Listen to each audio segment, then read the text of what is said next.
लग्नानंतर होईलच प्रेम या मालिकेचा आजचा म्हणजे 2 मेचा भाग तुम्ही ऐकत आहात प्रेक्षकांनो. आणि सॉरी जरा उशीर झाला मला आजचा रिव्ह्यू द्यायला. तर बघा काय झालंय, या नंदिनीने जीवाला विचारलंय की तुमच्या घरामध्ये तर क नावापासून कोणीच नाहीये, तुमच्या आईबाबांचंही नाव नाही, तुमच्या भावांचं पण नाही, मग हे क नाव कोणाचं आहे? जीवा आता तिचं ऐकून घेतो शांततेत आणि म्हणतो, तुला काय करायचंय ग नंदिनी, मी तुला तुझ्या पर्सनल लाईफवरनं कधी प्रश्न विचारतो का? मग नंदिनी म्हणते, अहो चिडू नका, तसं नाही म्हणत होते मी, म्हणजे मी कधी माझ्या आयुष्यात टॅटू वगैरे नाही केलं, पण सहज म्हणून विचारते तुम्हाला. म्हणजे एखाद्याचं नाव, एखाद्याची आठवण अशी कायमस्वरूपी शरीरावर गोंदवून घ्यायची कमालच आहे. नाही म्हणजे माझ्या आनंद निवासमध्ये माझी एक मैत्रीण होती माधुरी नावाची, तिच्या अंगावर पण असंच कुठेतरी टॅटू होतं तिच्या नवऱ्याच्या नावाचं. जीवा आता नंदिनीचं ऐकून घेतो बरं का शांतपणे. नंदिनी खूप गोड बोली आणि स्मार्ट मुलगी आहे प्रेक्षकांनो. कशी बोलते बघा ना गोड जीवाशी. आणि म्हणते, अहो मी माझ्या त्या मैत्रिणीला नेहमी विचारायचे की तू ते टॅटू कशासाठी काढून ठेवलंयस, त्यावर ती मला उत्तर द्यायची की अहो ताई, ती एक फिलिंग असते, म्हणजे ते टॅटू म्हणू नका, त्याला फिलिंगच म्हणतात. काहींच्या जखमा असतात ना, त्या टॅटू बनून आयुष्यभर मिरवल्या जातात असं माझं मत आहे. जीवा आता चिडतो कारण त्याला फार लागत असतात नंदिनीचे हे टोमणे. तो म्हणतो, तू मला कशाला सांगतेस नंदिनी? नंदिनी म्हणते, अहो चिडू नका जीवा, अहो शांत व्हा. हे बघा मला ना फक्त एवढंच म्हणायचंय की एखाद्याचं नाव आयुष्यभरासाठी नोंदवून घ्यावं असं तुम्हाला कधी वाटलं आणि कोणाबद्दल वाटलं जीवा? नंदिनी गोडगोड बोलून त्याला विचारायचा प्रयत्न करत असते, पण जीवा पक्का आहे, तो काही सांगत नाही.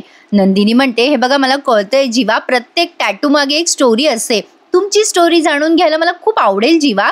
जीवा ऐकून घेतो तिचं आणि मग उत्तर देतो तिला. आता आधी ही म्हणते, हे बघा जीवा, तुम्ही मला प्रॉमिस केलं होतं ना की तुम्ही माझ्याशी सगळं शेअर कराल. सांगा ना जीवा, कोण आहे ही क वर्ण मुलगी, कोणाच्या नावाचं टॅटू काढलंय तुम्ही हे? आता जीवा म्हणतो, होतं माझं एका मुलीवर जीवापाड प्रेम, तिच्या नावाचा आहे हा टॅटू, तुला काही प्रॉब्लेम? एवढाच काय तो सीन दाखवलाय. आता बघा आता बाहेर चर्चा रंगलेली असते हॉलमध्ये. जीवाला चटका बसला असेल का, काय झालं असेल का, मानिनीताई त्या पार्थच्या बाबांना विचारत असतात. तेवढ्यात ती काव्या येते. आता ते म्हणत असतात, अगं काही नसेल झालं, थोडंसं चटका बसलाय. आता ही काव्या त्या जीवासाठी कॉफी घेऊन जात असते ना, तेव्हा बसवात्या म्हणते, ऐ इकडे ये, ऐ काव्या इकडे ये, हिच्यामुळे बसलाय आपल्या जीवाला चटका. काय बाई कॉम्बिनेशन आहे या पोरीचं, धसमुसळेपणा आणि वेंधळेपणा. आता या वसुआत्या टोमणा मारतात तेव्हा पार्थ म्हणतो, ए आत्या अगं चुकून झालंय ना ते, आणि आई रूम मध्ये ऑइंटमेंट आहे, मी जातो आणि जीवाला देऊन येतो. मग काव्या म्हणते, पार्थ तुम्ही बसा, सगळं माझ्यामुळे झालंय ना, मी जाऊन देऊन येते त्यांना ऑइंटमेंट. मग आता त्या मानिनीताई म्हणतात, अगं आहे नंदिनी जीवाजवळ, तू नको काळजी करू काव्या. आता हेमा मालिनी म्हणणार होती मी यांना त्यांचं नावच तसं आहे मानिनी. असो, तर आता हेमा मालिनी पण छान नाव आहे ना, तर असो. आता या म्हणतात काव्याला की राहू दे, तू नको चिंता करू. पण काव्या काय चिंता करायचं सोडते का?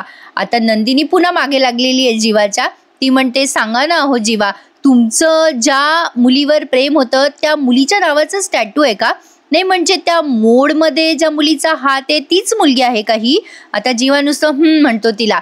नंदिनी पुन्हा म्हणते, आणि ते जे के म्हणजे ते क आणि ही मुलगी एकच का जीवा? जीवा म्हणतो, हो बाई एकच, मोल्डवाली आणि ही टॅटूवाली मुलगी एकच आहे. किती वेळेला सांगू तुला नंदिनी, आणि तू काय समजतेस ग, मी काय मुली फिरवायचो का आधी? नंदिनी म्हणते, हो जीवा चिडू नका, अहो मला तुमच्या पास्ट बद्दल माहिती नाही आणि तुम्ही कधी सांगितलं नाही ना तुमचा पास्ट. आता जीवा म्हणतो, काय लावलंय पास्ट, काय सांगणार आहे मी तुला? होतं माझं एका मुलीवर प्रेम, मला आवडायची एक मुलगी, होतं माझं एकतर्फी प्रेम तिच्यावर. आता खरं तर जीवाने हे त्याचंच ठरवलंय.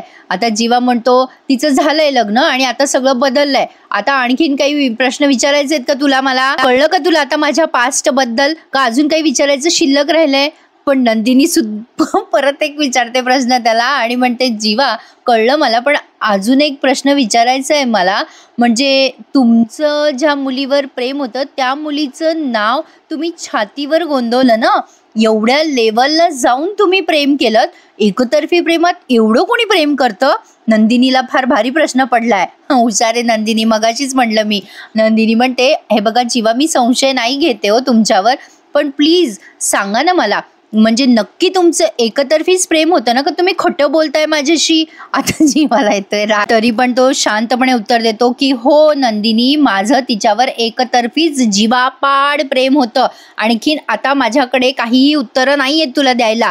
एवढंच काय ते बोलतो तो आणि निघून जातो. पण नंदिनीला आता प्रश्न पडलाय, जीवा जे बोलतोय ते खरं आहे का खोटं आहे? आणि साहजिक आहे प्रेक्षकांनो, एवढी काही येडी नाहीये नंदिनी, तिला कळतं टॅटू वगैरे गोंदवून घेण्यापर्यंत प्रेम म्हणजे एकतर्फी नक्कीच नसावं. तर असो, आता हॉल मधल्या चर्चा ऐका. पार्थ बिचारा काव्याला इम्प्रेस करायला काय काय करत असतो. तो म्हणतो, काव्या खरंच कॉफी खूप छान झाली होती. मग पार्थचे बाबा पण म्हणतात, हो अरे कॉफी एकदम मस्त झाली होती बरं का. अरे पार्थ, मी पहिला सिप घेतल्या म्हणलो की मस्तच झाली होती कॉफी. अरे पार्थ, मजा आहे बाबा तुझी. अरे उत्तम अप्रतिम कॉफी बनवते काव्या. आता रम्याला लागली खटकलं ते बरं का. मग आता काव्या पण स्माइल करून रिस्पॉन्स देते. मग आता ते पार्थचे बाबा म्हणतात, चला आता झोपायला, बरीच रात्र झाली आहे. आणि Kavya, thank you for the coffee असं म्हणून आता ते पार्थचे बाबा निघून जातात. काव्याचं सगळं लक्ष जीवाच्या चटक्याकडे असतं, म्हणजे त्याला लागलं का काय अशी ती वर बघत असते त्याच्या खोलीकडे. पण आता पार्थ तिला थांबवत म्हणतो, काव्या कॉफी खूप वंडरफुल बनवली तुम्ही, थँक्यू. आणि आता ते पार्थच्या बाबांनी त्याला आवाज दिला म्हणून तो निघून जातो. पण काव्या सारखी जीवाच्या खोलीकडे बघत असते. इकडे नंदिनी सारखी टेन्शन मध्ये आलेली असते की हे काय भानगड आहे, टॅटूवाली पोरगी नेमकी आहे तरी कोण? आता ती तिचा फोटो हातात घेते आणि विचार करते, जीवाने माझ्याशी लग्न का केलं असेल? का म्हणजे त्यांचं जर त्या मुलीवर एवढं प्रेम होतं तर त्या मुलीशी का नसेल लग्न केलं त्यांनी? ते तर सांगताय की त्यांच्या बाजूनेच प्रेम होतं, पण खरंच ते एकतर्फी असेल का? क नावाच्या मुलीचं आणि जीवाचं का नसेल लग्न झालं बरं? एवढे श्रीमंत आहेत जीवा, म्हणजे श्रीमंती आहे, घराणा आहे, दिसायला देखणे सगळं तर आहे जीवांकडे. आणि काय असेल असं नेमकं त्या मुलीने जीवाशी का लग्न नसेल केलं? काय असेल काय हे? बिचारीला बरेच प्रश्न सतावत आहेत. आता साहजिक आहे, ती जीवाची बायको आहे म्हणून तिला हे प्रश्न पडणारच. जीवा आता खाली येत असतो त्याच्या खोलीच्या, तेव्हा काव्या त्याला आडवत म्हणते, ऐक ना रे जीवा माझं. जीवा म्हणतो, अरे मला नाही ऐकायचंय तुझं काही, जाऊ दे मला. काव्या म्हणते, जीवा तू चीड ओरड काही कर, पण नको रे स्वतःला त्रास करून घेऊस. आता जीवा म्हणतो, तो आता होतच राहणार आहे कायम. आता काव्या म्हणते, तुला त्या त्रासाबद्दल बोलायचं नाहीये, मला तुला सॉरी म्हणायचंय. तुला माझ्यामुळे भाजलं म्हणून मी सॉरी म्हणते. अरे ऐक ना माझं, कुठे निघालायस? ऐक ना रे जीवा, अरे आमच्या रूम मध्ये अँटीसेप्टिक क्रीम आहे, मी घेऊन येते. आता ही आमच्या रूम मध्ये हा शब्द वापरते तेव्हा जीवा म्हणतो, आमच्या रूम मध्ये का? मला नकोय तुमच्या रूम मधला अँटीसेप्टिक क्रीम. जीवाला आता काव्या म्हणते, असं का बोलतोस, मला थांब ना, आणते ना रे. जीवा म्हणतो, नकोय म्हणून सांगितलं ना तुला, काव्या कळत नाहीये का? आणि तसंही जखमा देणाऱ्यांनी मलमपट्टी करायची काही गरज नाहीये, अधिकारच नसतो त्यांना. असं काहीतरी तो तिला टोमणा मारतो आणि निघून जातो तिथून. काव्याला तो टोमणा जबरदस्त बसतो आणि ती आता जरा हर्ट होते. पण बघा प्रेक्षकांनो, आता ते काय होतं नेमकं, या दोघांचे भांडणं होतात आणि सगळा राग ती पार्थवर काढते. समोर तिच्या तोच असतो ना कायम, आता त्याला काय करणार? पण मस्त दाखवलंय आज प्रेक्षकांनो, यांच्या जीवाची घालमेल ना अप्रतिम दाखवली आहे. म्हणजे आतापर्यंत ना जरा असं बोरिंग वाटायचं, म्हणजे सुरुवातीला जरा, पण वाटलं नव्हतं एवढा इंटरेस्ट येईल या मालिकेमध्ये. म्हणजे सकाळ झाल्यावर मलाही उत्सुकता असते की नेमकं आज काय दाखवलं असेल बुवा मालिकेत. पण बघा, या पार्थने अतिशय प्रेमाने अंथरूण वगैरे घातलंय काव्याचं. काव्या येते तिथे पण ती चिडलेली असते, कारण ती रागात असते ना. पार्थ विचार करत असतो की आता काव्याची पाठ दुखणार नाही, आता त्यांना जरा नरम वाटेल. आता लगेच काव्या ते अंथरूण टाकलेलं बघते आणि चिडून म्हणते, हे काय चाललंय तुमचं? तुम्ही पुन्हा चिठ्ठ्या टाकणार आहात का पार्थ? जे झालं ते त्या दिवशीचं होतं, आता हे माझं अंथरूण आहे, मी झोपणार आहे इथे. पार्थ कळत नाहीये का तुम्हाला? पार्थ हसून म्हणतो, अरे अरे किती चिडताय, तुमच्यासाठीच टाकतोय मी अंथरूण. काव्या चिडून म्हणते, कोणाला विचारून करता हो तुम्ही हे सगळं? तुम्हाला काय एवढी सवय माझ्या पुढे पुढे करायची? कशाला तुम्ही माझ्या स्पेसमध्ये घुसताय? आता पार्थला कसं तरीच होतं, तो बिचारा म्हणतो, सॉरी तुमच्या स्पेसमध्ये ना? नाही, आता नाही मी तसं घुसणार तुमच्या स्पेसमध्ये. तुम्ही सगळ्यांसाठी ना कॉफी बनवली, मला वाटलं एक स्वीट गेस्चर म्हणून तुमच्यासाठी अंथरूण टाकून द्यावं. आता काव्या चिडून म्हणते, मला नकोय तुमचं काही गिफ्ट वगैरे, हे स्वीट गेस्चर. मी तुमची एकतर बायको नाहीये आणि तुमची मैत्रीणही नाहीये, लक्षात ठेवा हे. आता या रम्याला चान्सच मिळतो बरं का, लगेच यांच्या रूमला कान लावते आणि ऐकत बसते यांची भांडणं. पण आता रम्याची मजा येते प्रेक्षकांनो. मानिनी तर एकाच दिवशी हिला चांगल्या धोपटणारच आहे. मानिनी म्हणा नाही तर हेमा मालिनी म्हणा, मला आवडलं बाई यांचं नाव अचानक. तर असो, रम्या आता यांच्या दरवाजाला अशी कान लावते. पार्थ म्हणत असतो, असं काय करता काव्या, शांत व्हा ना, एवढ्या मोठ्याने नका बोलू आणि एवढे क्षुल्लक कारणावरून स्वतःला का त्रास करून घेताय तुम्ही. काव्या त्या पार्थवरच ओरडते. पार्थ म्हणत असतो, काय झालंय काव्या, कसला त्रास होतोय तुम्हाला. काव्या म्हणते, तुम्हाला माझा त्रास जाणून घ्यायचा आहे का. माझा त्रास ऐकाल ना तर तुमच्या पायाखालची जमीन सरकेल. आता हिने ते वाक्य ऐकलंय रम्याने. ती विचार करते, अरे ही काव्या काय बोलते, हिचा त्रास काय आहे तोच तर शोधतोय आम्ही आल्या दिवसापासून. पार्थशी झालेलं लग्न हा हिचा त्रास नाहीये, हिचा त्रास काहीतरी वेगळा आहे. हा त्रास काय आहे ना तो शोधायलाच हवा रम्या, त्यातच मोठं काहीतरी सिक्रेट आहे. तेच मला हवंय ग काव्या, तेच मला हवंय.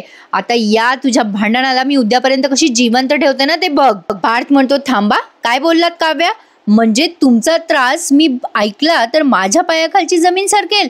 काय बोलताय तुम्ही काव्या, थांबा जरा, जाऊ नका कुठे, सांगा मला काय त्रास आहे तुम्हाला, बोला, रोज बघतोय मी तुम्ही खूप चिडचिड करता.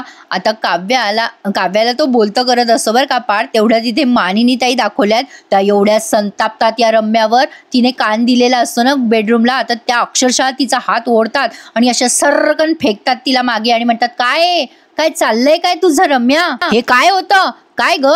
पार्थ आणि काव्याच्या रूम जवळ काय करत होतीस तू, काय ग रम्या.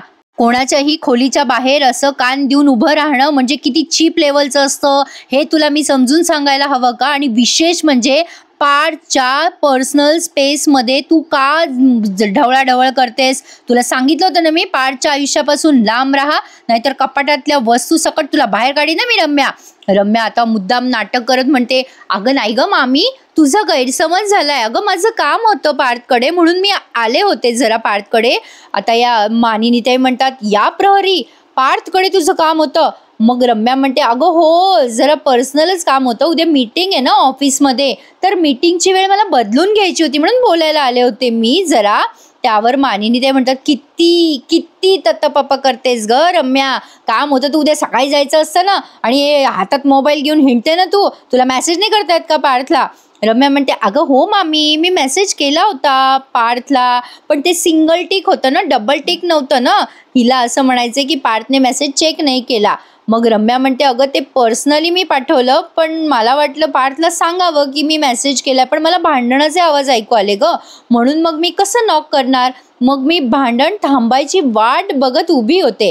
मग मानिनी ताईंना येतो राग. त्या म्हणतात, ए रम्या, किती बोलतेस ग, तुला झोप नाही आली का, चल झोप बरं, जाय बरं, गुड नाईट, असं म्हणून त्या तिला अगदी प्रेमाने हकलावून देतात. पण त्यांचं डोकं सरकलंय आता. रम्याची ढवळाढवळ वाढत चालली आहे हे त्यांना कळतंय. रम्या गेल्यावर त्या तिथेच काही सेकंद विचार करत बसतात. पण असो, आता बघा इकडे पार्थचं बोलणं चाललंय काव्याशी. पार्थ म्हणत असतो, काय झालंय काव्या, बोला ना माझ्याशी, तुमच्या मनात काही खुपत असेल, काही सलत असेल तर बोला प्लीज. मी तुम्हाला किती वेळेला सांगू, मी आहे तुमच्यासाठी, बोलून मोकळ्या व्हा ना. मनातलं बोलून मोकळं झालं ना की प्रत्येक जखम भरते काव्या. एकमेकांशी शेअर केलं ना सगळं तर जखमेवर मलमपट्टी केल्यासारखं असतं. मला तुमच्या जखमेची मलमपट्टी करायला आवडेल. काव्याला वैताग आलेला असतो पार्थचं बोलणं ऐकून. काव्या चिडते आणि म्हणते, तुम्हाला मी का सांगू, कुठल्या हक्काने सांगू, मला नाही लागत माझ्या जखमेवर मलमपट्टी, आणि माझी शब्दाने जखम नाही भरणार आहे. तुम्हाला कळत कसं नाहीये पार्थ, तुमच्यामुळे माझा खूप त्रास वाढतोय. पार्थ म्हणतो, मी काय केलंय काव्या तुम्हाला. काव्या म्हणते, तेच सांगते ना की तुम्ही काही करू नका. पार्थ म्हणतो, मी जे काही करतोय ते तुमच्या चांगल्यासाठी करतोय ना पार्थ. काव्या म्हणते, तुम्हाला नक्का करू म्हणून सांगितलं ना. पार्थ म्हणतो, काव्या जरा हळू बोलाल का, घरचे झोपलेत. आता काव्या म्हणते, मलाही हा शब्दांचा मार आणि भांडणं नकोय, पण या घरात हे शक्यच होत नाहीये. आता पार्थ चिडून म्हणतो, हे काय बोलताय तुम्ही काव्या, घरातले सगळे तुम्हाला समजून घेताय, सावरताय, पण तुम्ही मात्र समजायलाच तयार नाही. सण असो नाही तर नॉर्मल दिवस असो, तुमचं कायम तोंड पडलेलंच असतं. या घरात कोण त्रास देतो तुम्हाला. एक वसू आत्या सोडल्या तर तुम्हाला कोणी काही बोलतं का. वसू आत्या बोलल्या तर रम्या सोडून सगळे तुमच्या बाजूला उभे असतात, सगळे कौतुक करतात तुमचं. त्या दिवशी श्रीखंड केलं तुम्ही तर किती कौतुक केलं तुमचं सगळ्यांनी. आज कॉफी केली तर शाबासकी दिली तुम्हाला, पण तुम्हाला कशाचंच कौतुक नाहीये. रोज सकाळी क्लासला जाताना मी तुमची वाट बघत असतो, त्याचं कौतुक नाही. तुमचं अंथरूण टाकतोय तर त्याचं कौतुक नाही. आता काव्या म्हणते, का करताय सगळं आणि कशाला करून दाखवताय हे. नका करू श्रीखंडाचं कौतुक, नका करू माझ्या कॉफीचं कौतुक, नका ना बघू माझी वाट. का करताय तुम्ही हे सगळं. करायचं ते करायचं आणि बोलून दाखवायचं. कशासाठी करताय तुम्ही हे सगळं? आता काव्या चिडून तिच्या अंथरुणं पांघरुणं हातात घेते आणि बाहेर झोपायला जात असते. पार्थला बिचाऱ्याला आता पश्चाताप होतोय, आपण कशाला बोललो हिला. पण प्रेक्षकांनो, काव्या जरा अति करते असं नाही वाटत आहे का? तिचा हा प्रॉब्लेम तिने कोणाला तरी शेअर करायला हवा. आणि ठीक आहे, तिने एकदाच जीवाशी बोलून मोकळं व्हायला हवं ना, की बाबा काय आहे तुझ्या मनात, नाही का तुला हे लग्न टिकवायचं तर दे सोडून, आणि टिकवायचं असेल तर ये माझ्या बरोबर, असं काहीतरी डिसिजन घेऊन मोकळं व्हावं. कशाला त्या पार्थला बिचारायला त्रास द्यावा. असो, पण आता पार्थ म्हणतो, काव्या कुठे निघालात तुम्ही? आता काव्या म्हणते, मी चालली आहे बाहेर झोपायला. मग पार्थ म्हणतो, नाही नाही, तुम्ही आज झोपा, मी झोपतो बाहेर.